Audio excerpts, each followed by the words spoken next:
My name is Reg Elwell. I'm currently living in Brunswick, and I've been a volunteer on the Virginia crew for now about 8 years.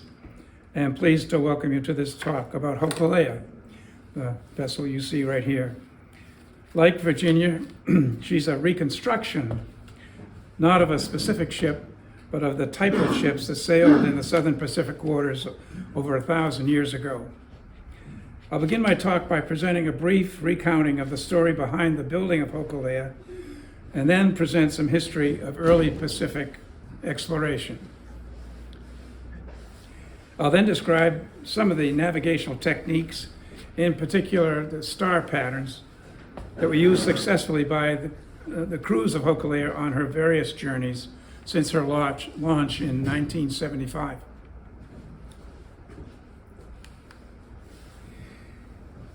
Hōkūle'a was built to test the hypothesis that native oceanic people, the Polynesians and Hawaiians, are of Asiatic origin, and that they had sufficient navigational and canoe-making skills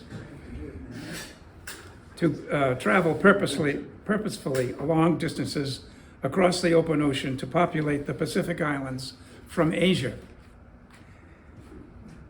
Archaeologists and anthropologists have determined that Polynesians from Micronesia were the first humans to visit and settle the Hawaiian Islands.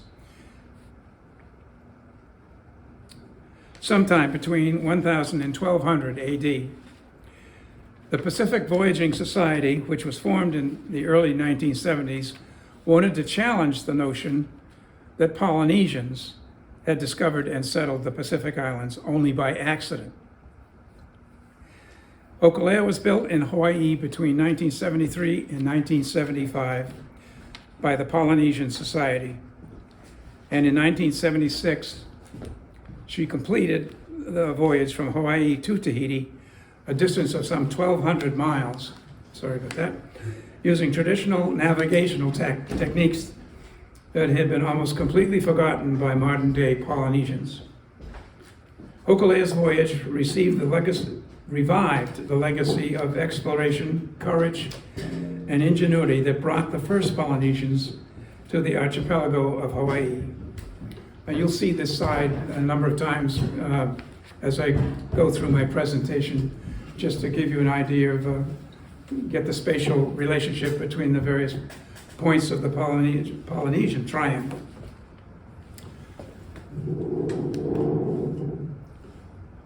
Oh, there we go. And here is a picture of Hōkūle'a on her visit here to the Maine coast in 2016, which yours truly took with my cell phone. This is not professional quality, but you get a sense of what she looked like. I had a brief encounter with her in July of 2016 when she visited the Maine coast and the Canadian Maritimes during her circumnavigation of the globe, which began in 2014 and returned to her starting point of Hawaii in June of 2017. On that voyage, she traveled more than 40,000 nautical miles, visited 18 nations and 150 ports, engaging with local indigenous communities and encouraging ways to live sustainably. And for example, when she visited Maine, she met with members of the Abenaki tribe in Portsmouth, New Hampshire, with the Penobscots at Mount Desert Island, and the Micmacs when she traveled to Nova Scotia. In 2016, my good friend and boat builder Jock Williams and I crewed his 36-foot Stanley powerboat, which served as an escort vessel to Hōkūle'a on her passage from Salem, Massachusetts to Mount Desert Island. Jock, himself a frequent visitor to Hawaii over the years, had built the yakos for Hōkūle'a. These are the laminated cross members that join the two hulls of the vessel. I'll try to point them out to you. See there. This is the end, and you get a like presentation on the other side of the boat.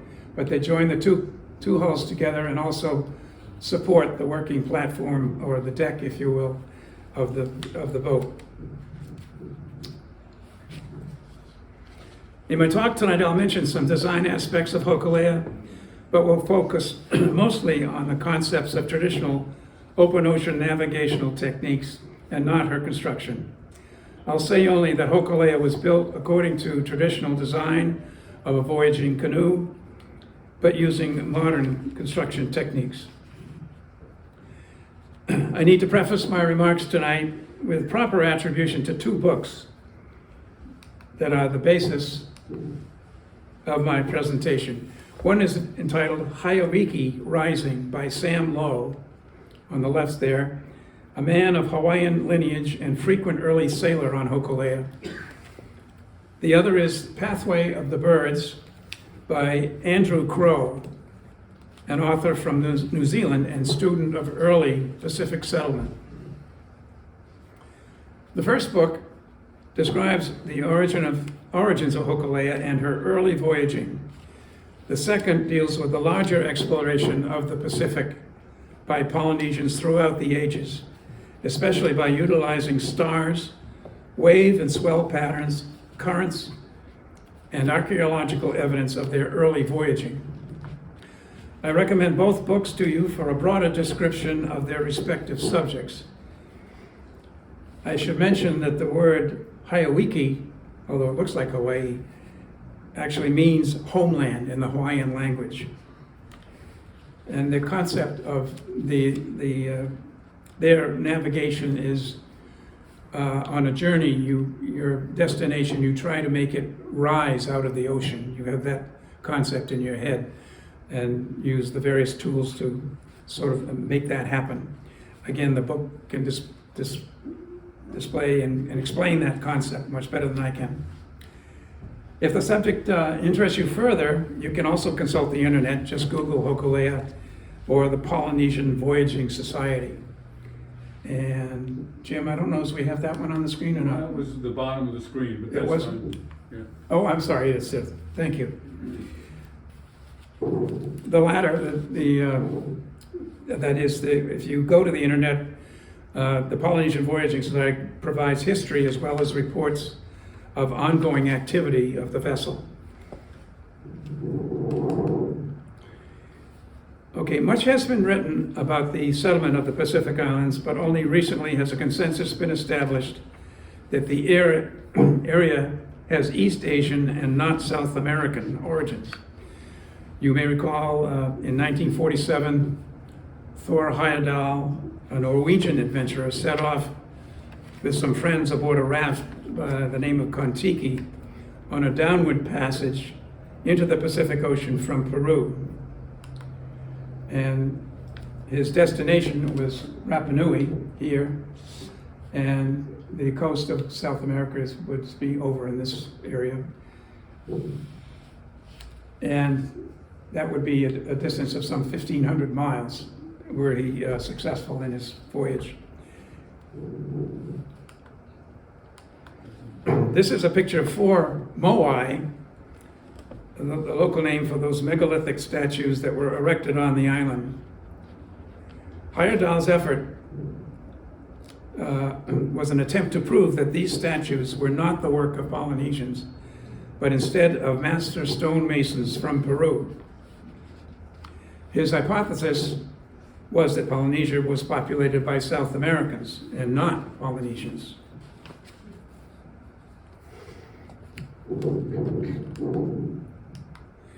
However, after 100 days at sea, his raft wrecked on Rauroa in the Tuamotu Islands, no closer to Easter Island than where he had begun his voyage.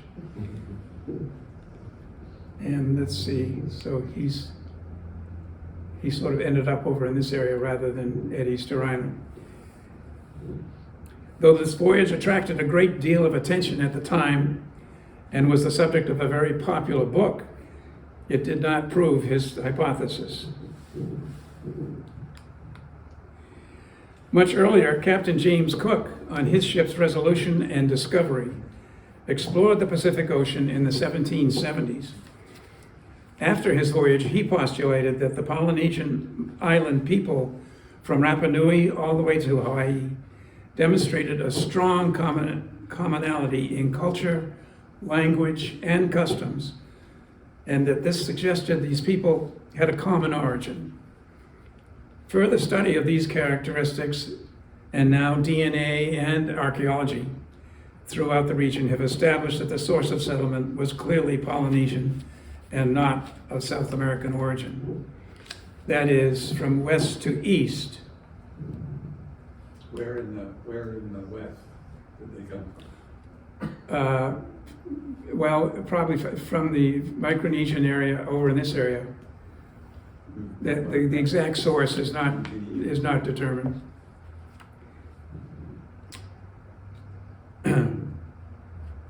Okay, where am I here? Okay. Prevailing winds and currents do not favor a voyage of, Polynesian, not southern. So from west, not possible from west to east, and not the reverse. But how was this possible? Prevailing winds and currents do not favor voyaging from west to east.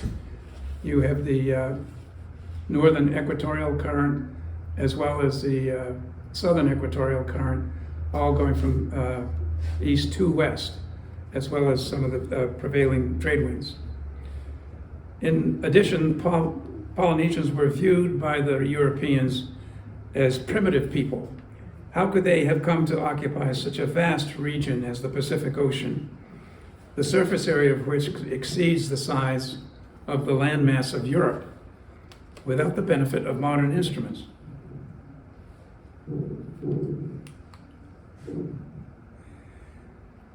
Before we leave this slide, please take a good look at the vessels of the indigenous people who sailed out to meet Cook's ships. I'll refer back to them again in a few minutes.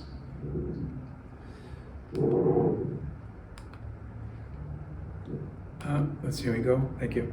The Hawaiian culture, which had thrived for over 2,000 years, had been in decline since the arrival of European explorers in the 1770s, and especially since the overthrow of the Hawaiian monarchy in 1893, plus the encroaching influence of European and American culture and politics.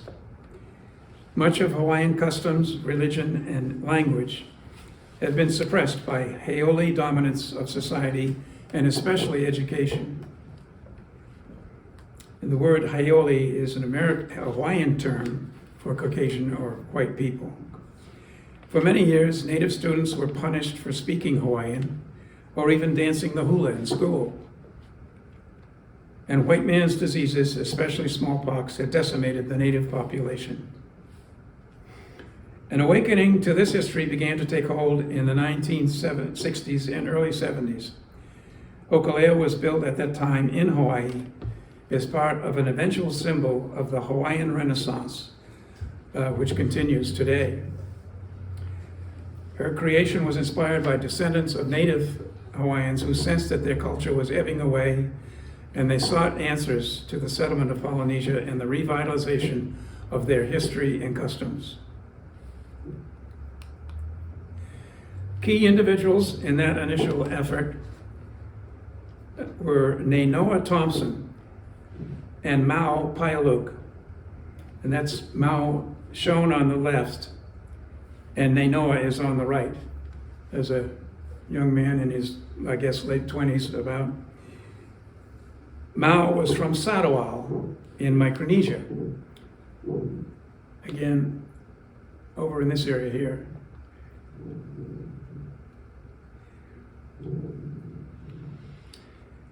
And Mau also served as the master navigator and teacher for much of Hokule'a's subsequent voyaging. The early designers of Hokule'a agreed that the voyaging canoe would be modeled on the kind of vessel seen by Captain Cook on his initial visit to Hawaii in 1778, which had a curved V-shaped bottom and rounded sides. The underwater shape would allow the canoe to sail to windward, whilst the rounded sides would prevent her from plunging in swells in the open ocean. In appearance and performance afloat, she is not unlike a modern-day catamaran. They also decided that 60 feet would be a desirable length, given that this is the usual interval between the crests of open water sea swells. Naval architects were then brought in to make drawings for the vessel. Building such a canoe as the ancient Polynesians once did by carving it from a log was a lost art. So it was decided to build her of cold molded plywood covered with fiberglass. At this time, the Polynesian Voyaging Society, a nonprofit corporation, was formed, whose primary mission was to raise the projected $100,000 cost to build Hōkūle'a. As word spread about Hokule'a's construction and original mission to sail to Tahiti and return, volunteers with Hawaiian heritage began to show up in increasing numbers, and the project showed definite signs of becoming a reality. The story is not unlike the story behind Virginia, although Virginia's construction was spread over a much longer period of time. Hokule'a, or Star of Joy, is the Hawaiian name for the star Arcturus, which reaches its zenith directly over Hawaii and was likely a guide for the ancient navigators. And now, speaking of stars, I'll turn to the main subject of my presentation.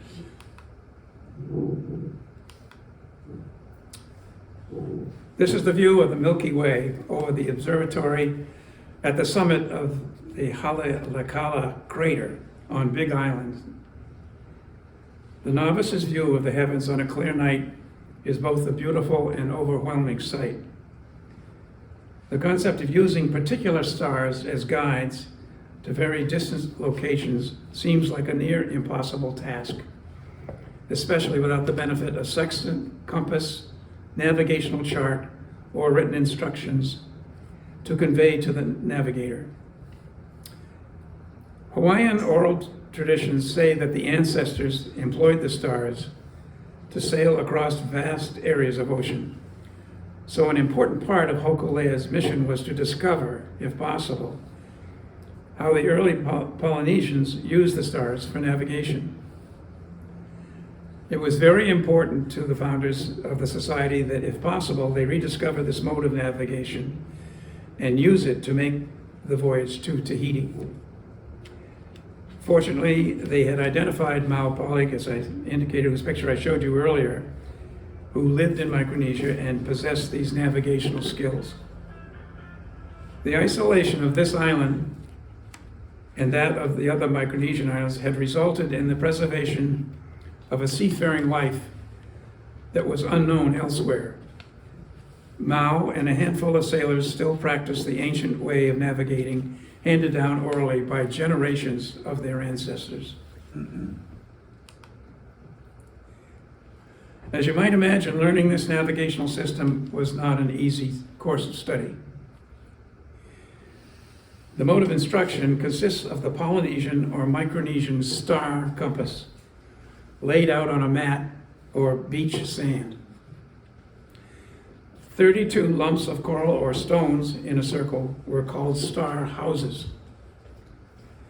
These represent points on the compass and associated rising and setting of key stars from those locations. It was a world of words, but no writing. All knowledge was conveyed orally and committed to memory. The instructor would chant as he pointed to the various star houses and repeat the name of specific stars. By repeating the chanted instructions, one would memorize the rising and setting of key stars for a given location. Just to give you an example, you notice that this is the Polynesian name for Vega, a star rising here in its house. But it sets over here in this western quadrant. But again, this is the house in the east, the house in the west, and other companion relationships between the star Altair rising and setting, and so on.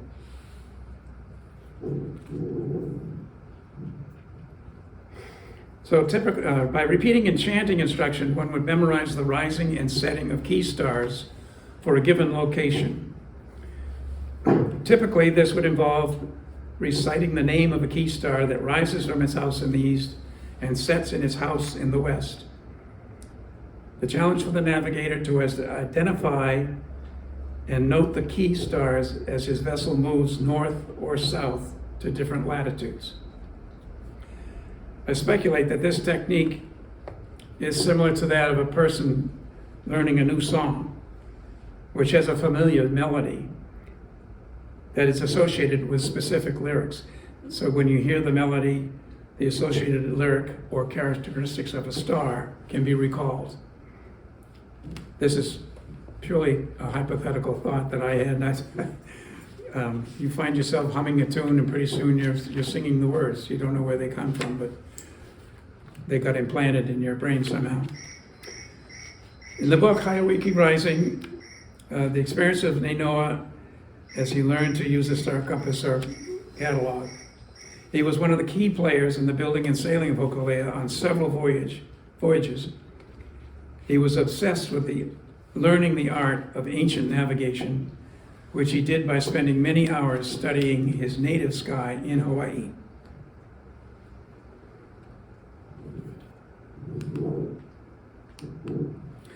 Nainoa also worked closely with a man by the name of Will Kaselka, an author and lecturer at the Bishop Museum Planetarium on Oahu. The planetarium has a modern astronomical projector that is capable of projecting 2,300 stars onto the planetarium's dome.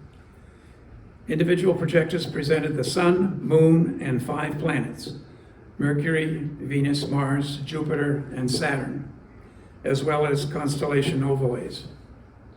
It is also capable of speeding up celestial motion and replicating an ocean voyage in as little as an hour that normally would take a month of real time. As they worked, the two men observed artificial stars rising and setting together from their vantage point in Hawaii, and later confirmed that they did indeed rise and set in the same place in their evening sky. Nainoa recognized these rising and setting points as the houses on his star compass. The two men then observed the night sky at the planetarium's equator, and then again at 18 degrees south latitude, which is the location of Tahiti. Nainoa made a list of stars that rose and set in the same house, although conveniently they rise at widely spaced intervals. So when one star has risen too high to steer by, another will appear to replace it. He eventually made a list of 110 stars to populate his star compass and committed each to memory. This was clearly not done quickly. Access to the planetarium and countless hours of observing his night sky helped to confirm his knowledge of the heavens.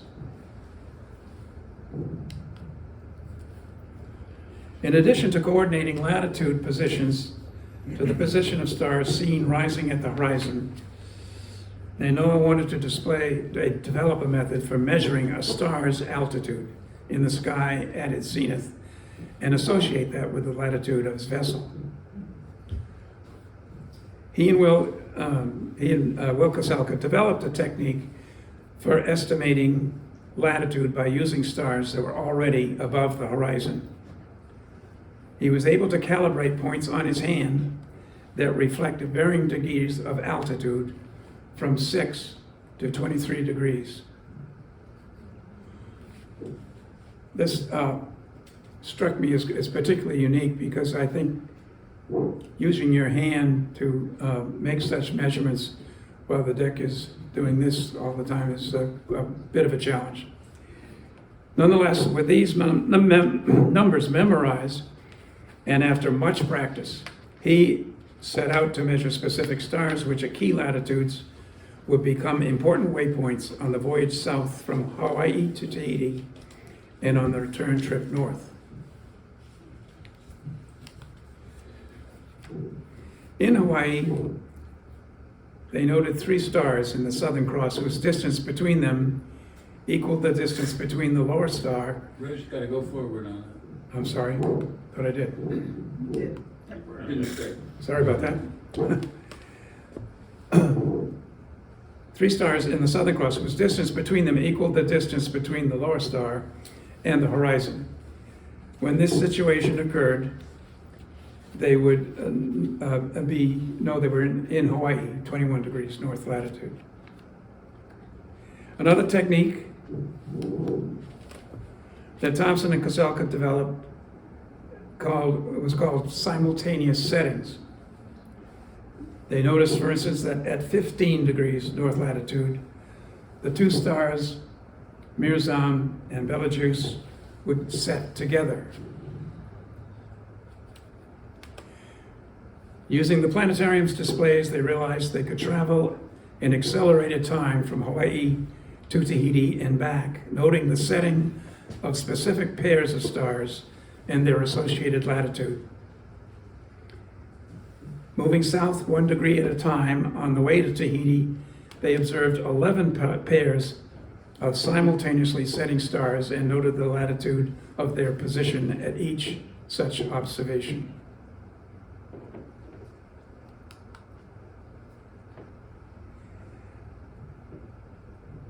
So here's where the voyage traveled. Noted Hawaii is here, of course, and Tahiti, and that represents, as mentioned, about 2,500 miles, a little less than 2,500 nautical miles.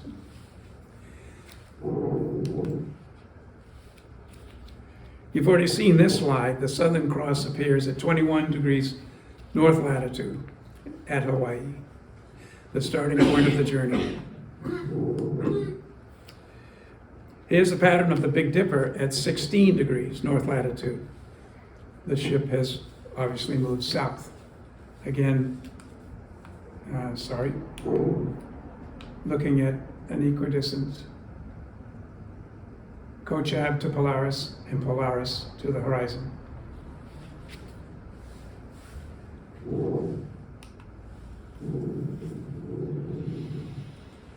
Here's a star pattern that appears at 15 degrees north. And you can see that there are 3 stars involved. Again, looking for equidistant measurements.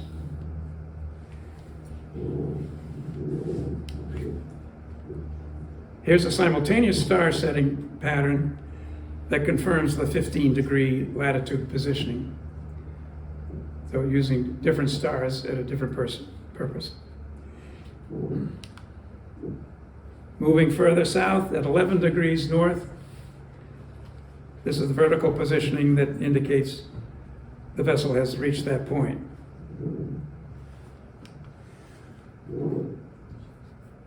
The next one is here, a vertical pairing using the stars Iota and Maya Placidus that can be seen at 9 degrees north latitude.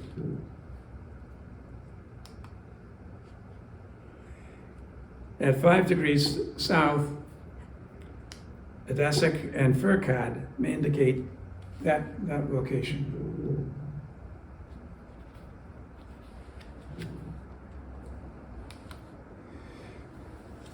Finally, the simultaneous star setting pattern that occurs at 18 degrees south latitude. And the vessel has now reached the latitude of Tahiti.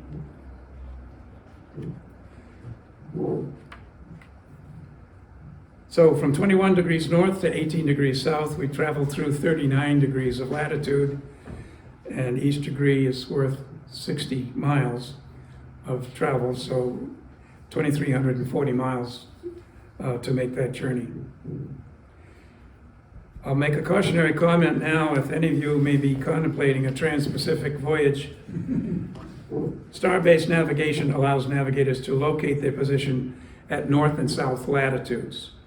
It does not provide longitude information. And for a discussion of that challenge, I refer you again to Hawaii Rising. It was a challenge for Nainoa to estimate his longitude, although he did try to plot his position twice a day, trying to account for the various currents and unfavorable wind conditions that offset his intended course, which was basically north-south. He would try to estimate each day how many houses to the east or how many houses to the west he had deviated from his intended course.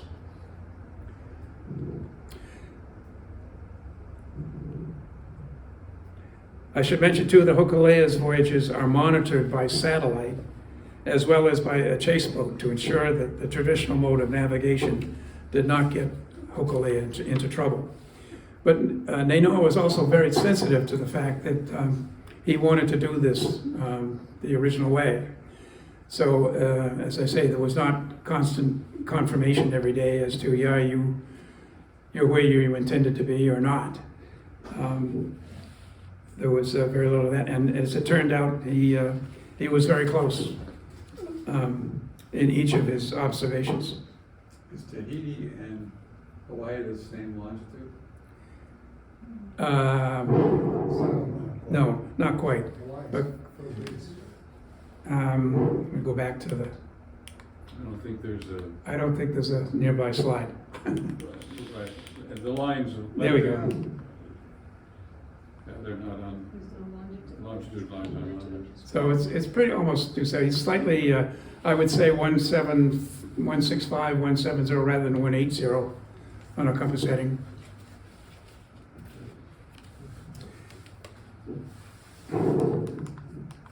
Catch up to myself here. The observation and interpretation of stars and their movement across the sky was not the only phenomenon utilized by Nainoa and his crew with which to navigate. He knew that the night sky was not always clear, and squalls would be a frequent occasion on such a long voyage. For a supplemental body of knowledge in such conditions, as well as for daytime navigation, he turned to Mao's deep understanding and experience with bird flights, cloud formation, wind direction, and other items, the direction of oceans, and especially ocean swells. Observing these features of the ocean environment were additional key indicators to the location of reefs, atolls, and island waypoints. When well offshore, the single and most reliable reference for navigating a vessel are the rolling swells of the deep ocean. These swells are set up by strong prevailing winds that blow on the open ocean, unimpeded by islands. They can last for several days and travel for quite long distances in the open ocean well after the initial winds have subsided. As such, they become a reliable guide for one's course over the ocean. Crow, in his book, describes the background swell of the sea as allowing the navigator to steer by feel alone once on course. Mao himself was able to convey this skill to Nainoa and his crew. Even when he was off watch and lying down in his bunk below, he was able to sense when the canoe was off course. Another element of Mao's teaching was the study of cloud formations. They can indicate the coming of good or bad weather, but also clouds often form over islands. In good weather, these clouds can be seen from a much greater distance than to the horizon.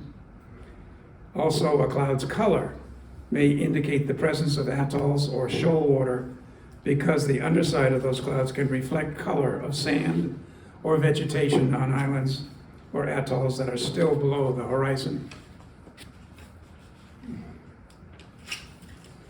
Finally, the presence of birds and their direction of flight can be important keys to one's proximity and direction to land. During nesting season, foraging birds will journey out to sea in the morning to feed and then return to nesting areas in the afternoon. They will be seen carrying fish in their beaks. Their direction of flight will indicate the presence of land. All these clues, and indeed others, were committed to memory by Nainoa and a few other students who studied them with Mao Polig. They achieved official navigator status with the Polynesian Voyage Society. This was a really big deal with those that were interested in qualifying. In this fashion, Nainoa and crew of Hōkūle'a became attuned to nature, not just to the stars. They came to view their vessel as a tiny island surrounded by the sea.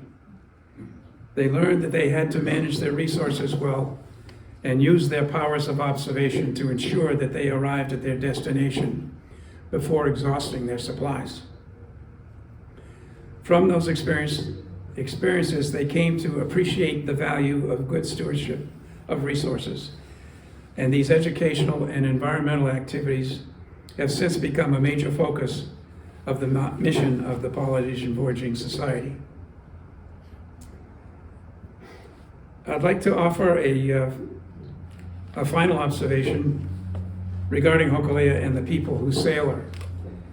And that is the spiritual element that provides the energy for continuing her mission. Their spirit derives from a reverence for ancestry and for the natural environment, which is common to other indigenous people. By studying and practicing the ancient art of celestial navigation and learning clues offered by the ocean, Hokule'a and the Polynesian Society have stimulated other indigenous peoples of the Pacific to build and sail their own vessels.